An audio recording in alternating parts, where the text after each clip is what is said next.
오늘은 세례 요한이 증거한 예수님이란 제목으로 말씀을 상고합니다. 이런 얘기가 있어요. 장미다발이 아름다운 것은 안개꽃이 배경으로 받쳐주기 때문이고, 달이 빛나는 것은 별과 어두움이 조연이 되기 때문이다. 아주 멋진 말을 했어요. 또 이런 말이 있어요. 일생을 통해 자기 이름을 빛내는 사람은 작은 사람이고, 생 전체를 불태워 예수님의 이름을 드러내고 예수님의 사랑을 빛나게 하는 사람이 큰 사람이다. 이런 말이 있습니다. 오늘 본문에 바로 세례 요한이 그런 사람이죠. 조연이지만 큰 사람이었어요. 그는 예수님을 주연으로 자기 자신이 조연을 하는 것을 아주 기뻐하면서 충만한 그런 사역을 했던 사람입니다. 세상이 너무나 암울하고 절망적이었고, 많은 사람들은 오직 그리스도에게 희망을 걸고 있을 때 세례 요한이 나타났고, 그가 놀라운 말씀을 전하자 사람들은 그를 그리스도라고 생각했습니다. 그러나 오늘 본문에 자신은 그리스도가 아니다 라고 분명하게 말을 하면서 내 뒤에 그리스도가 따로 오실 것이고 그분은 나와 다른 능력을 가지고 있다, 이렇게 소개를 했어요. 그래서 결국 예수님을 가장 먼저 그리스도라고 밝힌 사람은 제자들이 아닌 세례 요한이었고, 그 세례 요한은 사전에 바로 하나님께로부터 계시를 받아서 그대로 말씀을 전하고 간 사람입니다.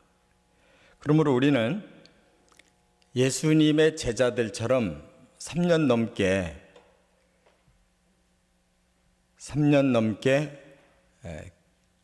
배움을 가졌다고 해서 예수를 아는 게 아니고, 하나님이 주시는 계시의 말씀을 깨달아야 정확하게 예수님을 알고 증거할 수가 있다는 거예요. 바로 오늘 본문의 그 원리를 세례 요한이 말씀했습니다. 그렇기 때문에 세례 요한이 하나님의 계시를 통해 예수님을 어떻게 말씀하고 있느냐, 누구라고 말씀하고 있느냐, 이것을 우리가 그대로 깨달으면 우리는 가장 예수님을 정확하게 아는 거고 하나님의 계시를 깨달은 사람이 될 줄 믿습니다. 그래서 세례 요한은 예수님을 이렇게 세 가지로 증거했어요. 첫째, 마태복음 3장 11절 상반절에 또 이와 비슷한 내용이 마가복음은 1장 17절, 누가복음은 3장 15, 16절 상반절에 나와요. 먼저 마태복음 3장 11절 상반절에 이렇게 말하죠. 나는 너희로 회개하게 하기 위하여 물로 세례를 베풀거니와 내 뒤에 오시는 이는 나보다 능력이 많으시니 나는 그의 신을 들기도 감당하지 못하겠노라. 여기 보면 나는 물로 세례를 베푸는데 그치나 예수님은 나보다 능력이 월등하셔서 나는 예수님의 신을 들기도 감당을 못하겠다. 이게 무슨 뜻인가 하면, 신을 든다는 것은 하인이 주인을 받들고 섬기는 걸 의미해요. 말하자면 주인이 밖에서 일을 마치고 집으로 들어오면 제일 먼저 신을 벗겨드립니다. 왜냐하면 그 지역은 굉장히 메마르고 무덥고 한 곳이기 때문에 흙먼지가 많이 일어나는 거예요. 그래서 우리처럼 이렇게 아스팔트가 없으니까 길을 걷다가 들어오면 반드시 발을 씻지 않을 수가 없어요. 그래서 하인은 제일 먼저 대야에다 물을 떠서 갖다 놓고 주인의 그 샌들을 벗기고 발을 씻어드리는 거예요. 지금 세례 요한은 자기 자신이 예수님의 하인이 되어 예수님의 발을 씻겨드리는 하인만도 못하다. 나는 그 하인의 자격도 없다. 이렇게 예수님을 증거한 겁니다. 그러니까 이 얘기는 사람 간에도 높낮이가 있는데 사람의 높낮이보다도 더 자신은 낮은 자라고 하는 거예요. 그렇다면 상대적으로 자신이 사람이라면 예수님은 사람의 차원이 아니신 더 높은 분이다. 그게 바로 하나님이시라는 거예요. 하나님의 아들이 오셨다는 거예요. 너무나 정확하게 세례 요한은 증거하고 있어요. 이것을 믿어야 구원받는 것입니다. 예수님을 존경의 대상으로 믿어가지고 구원 못 받아요. 이 세상에 그 어떤 존경받을 사람도 다른 사람을 구원할 능력이 없어요. 다 자기 죄를 가지고 있기 때문에 죄인이 죄인을 구원할 수 없어요. 그래서 하나님은 구원의 방법을 유일하게 사람이 아닌 하나님 당신이 사람으로 오셔서 우리의 죄를 대신 짊어짐으로 죄 없는 하나님이 사람의 죄를 일방적으로 해결하셔야만 사람이 구원받을 수 있기 때문에 오신 줄로 믿습니다. 그것을 우리가 알면 세례 요한처럼 고백할 수밖에 없어요. 우리는 사람으로 오신 예수님 앞에 감히 그분의 신발도 풀어드릴 자격이 없는 자들입니다. 바로 그 하나님 당신의 은혜로 우리가 구원받고 주님 앞에 서 있습니다. 이 고백이 있을 때 그리스도를 영접하는 믿음이 있다는 거 우리가 깨닫습니다. 그렇기 때문에 이것을 깨닫는 사람은 예수님을 이제 철저히 높이게 되는데 예수님을 철저히 높이는 최상의 일이 뭐냐? 바로 사람들에게 하나님이신 예수 그리스도를 증거해서 그 피가 우리 사람들을 다 구원시켰다는 것을 전해주고 믿게 하는 일보다 더 큰 일이 없어요. 그 일을 위해서 오신 예수님을 그렇게 소개해서 그분은 하나님이시고 우리의 죄를 짊어지신 그리스도시라고 증거할 때 예수님은 가장 큰 영광을 받으실 줄 믿습니다. 우리도 가장 큰 하늘의 상급을 받게 될 줄 믿습니다. 두 번째, 세례 요한은 또 예수님을 뭐라고 설명했냐면 여기 마태복음 3장 11절 하반절과 마가복음 1장 8절, 누가복음 3장 16절 하반절에 보면 성령과 불로 세례를 주실 분이라고 소개했어요. 세례 요한도 세례를 준 사람입니다. 근데 자신은 물 세례를 줬어요. 그러나 예수님은 불 세례를 주신다는 거예요. 그 차이가 뭔가를 우리가 분명히 깨달아야 됩니다. 물 세례라는 게 뭐냐? 우리 사람이 자기 의지를 가지고 내가 죄인이구나. 그리고 예수님이 내 죄를 해결해 주셨구나. 라는 사실을 마음에 이제 믿고 그것을 사실로 고백하고 하나님께서 용서해 주시고 하나님의 자녀로 받아들였다고 하는 증표를 받는 것이 세례예요. 그렇기 때문에 의지적인 이 고백은 분명 자신이 했지만은 사람은 완벽한 의지가 아니기 때문에 그 의지적인 고백이 어느 순간에 약해지고 돌아설 수가 있는 거예요. 그래서 세례를 받았음에도 불구하고 다시 세상으로 돌아가기도 하고, 세례를 받았음에도 불구하고 다시 예수를 배반하기도 하는 거예요. 그게 바로 성령 받기 전에 제자들과 같은 모습이에요. 예수님의 십자가를 자기들도 질까봐 다 두려워서 도망갔어요. 그러나 성령이 임하실 때 그들의 마음은 달라졌어요. 자신들도 십자가 질 수 있는 그런 담력이 생겼고, 바로 예수님의 그 십자가를 따라가겠다고 하는 그런 결단이 생겼어요.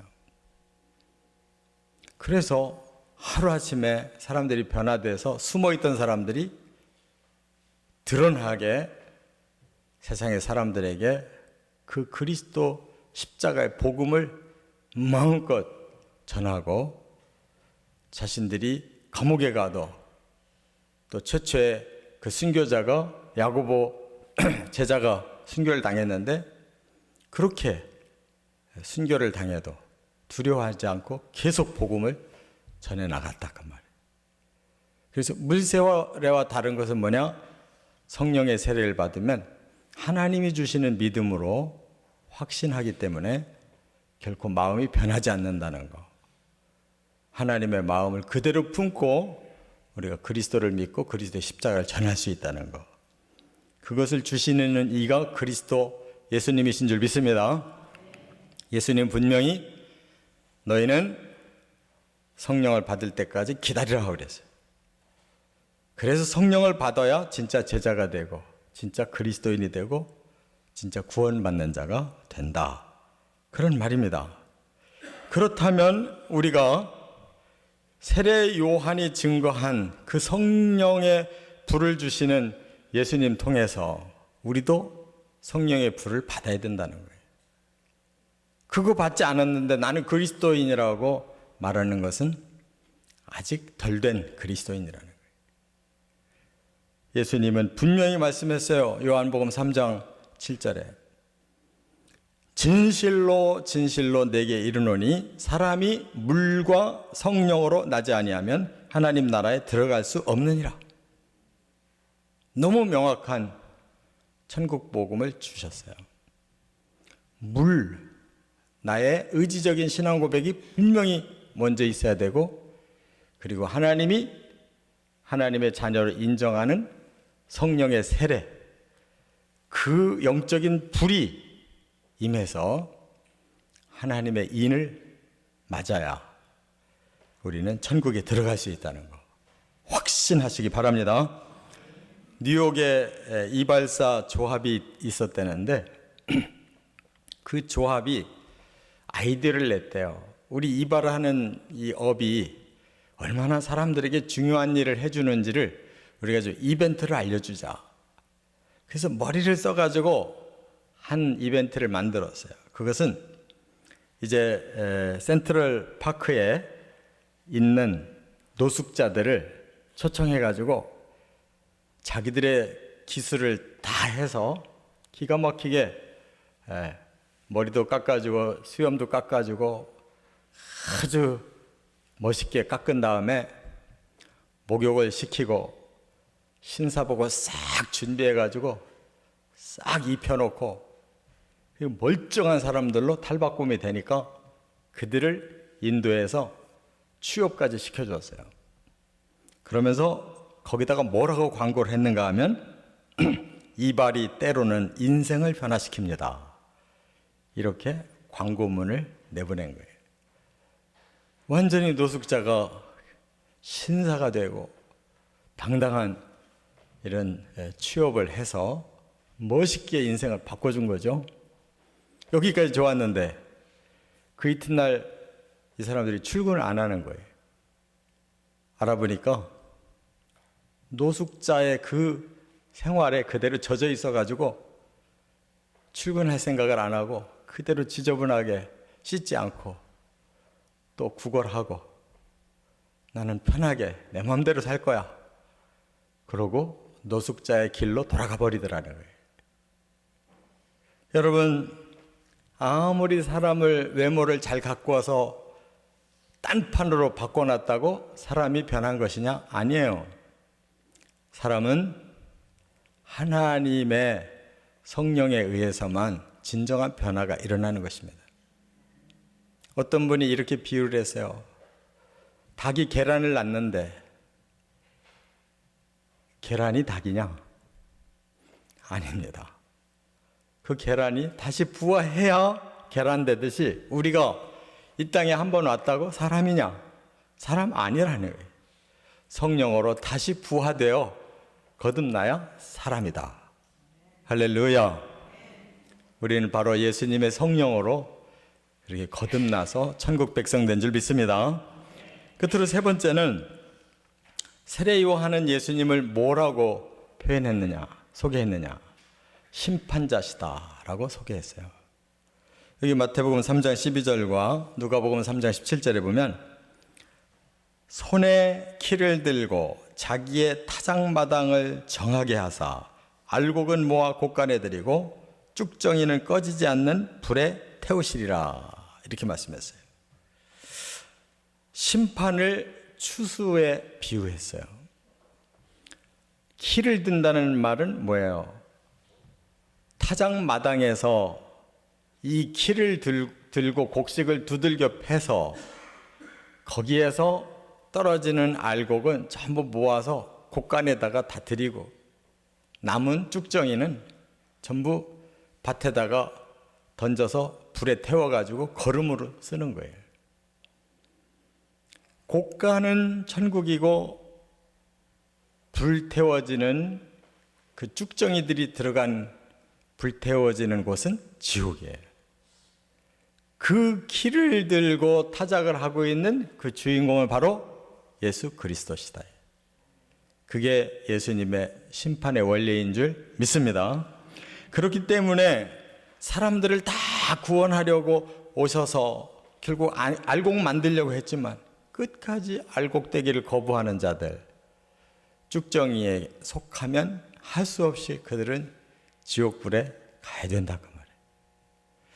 이와 같이 하나님께서는 사탄 그 악의 끝까지 화신이 된 사탄은 멸망시킬 수밖에 없기 때문에 지옥을 만들어 놨는데, 사탄에게 속은 사람 중에는 이처럼 쭉정이가 돼서 하나님의 의도를 끝까지 거부하고 사탄에게 속고 그 편에 스스로 선택을 해서 팔자에도 없는 지옥을 간다, 그 말이에요. 그것을 행하시는 하나님이 그 심판을 기쁨으로 하실 수가 없는 것이죠. 가장 안타깝고 슬퍼하는 심판이 될 수밖에 없는 거예요. 그렇기 때문에 우리를 어떻게 해서라도 알곡되게 하시려고 계속 진리를 주시고 성령으로 깨닫게 하셔서 우리로 하여금 점점 성숙한 성도를 만들어 가시는 여기에 우리는 순종만이 필요하다는 거예요. 하나님의 진리가 있고 성령의 역사가 있는데 그 어떤 것도 우리가 버릴 수가 없어요. 진리와 성령 앞에 우리가 철저하게 순종하면 그리스도의 심판대에 섰을 때 우리는 하나님의 나라에 들어갈 수 있는 자격을 충분히 얻을 줄 믿습니다. 그래서 요한복음 5장 24절에 이렇게 결론적으로 말씀했어요.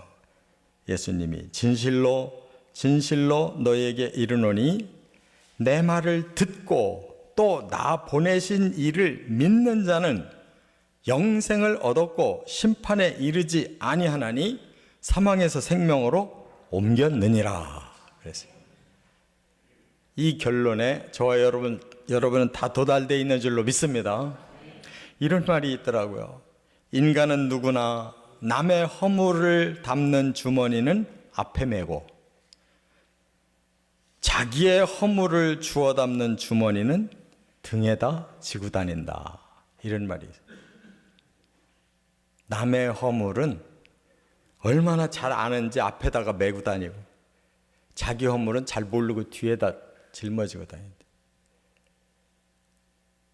이렇게 살기 때문에 하나님의 심판대에서 사탄의 편에 서게 되는 거예요.